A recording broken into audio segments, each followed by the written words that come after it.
മഴ കുറച്ചെന്ന് മാറി നിൽക്കുന്ന സമയത്ത് പതുക്കെ മുറ്റത്തേക്ക് ഇറങ്ങി. ഇതിനു മുന്നേ ഞാൻ അപ്ലോഡ് ചെയ്ത ഒരു വീഡിയോയിൽ ആ വീഡിയോയുടെ വളർച്ചയെക്കുറിച്ച് അപ്ഡേറ്റ് ചെയ്യാമെന്നൊരു വാക്ക് നൽകിയിട്ടുണ്ടായിരുന്നു.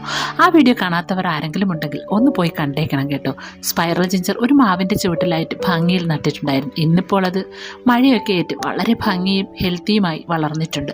എന്നാൽ ചില സ്റ്റെമ്മുകൾ മറ്റുള്ളവയെ അപേക്ഷിച്ച് കുറച്ചുകൂടി നീളത്തിൽ വളർന്നിട്ടുണ്ട്.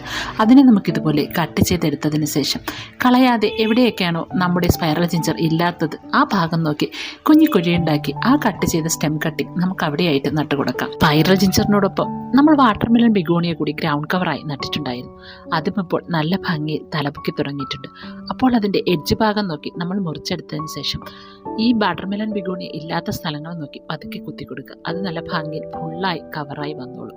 ചെറിയ ചാറ്റൽ മഴ തുടങ്ങിയപ്പോൾ പതിയെ ഞാൻ അകത്തേക്ക് കയറി. എവിടെ പോയിരിക്കുകയെന്ന് എന്നോട് ആ പാവം കുറിഞ്ഞിപ്പൂച്ച ചോദിച്ചു. ഒന്നും മിണ്ടാതെ ഞാൻ അകത്തേക്ക് പോയി.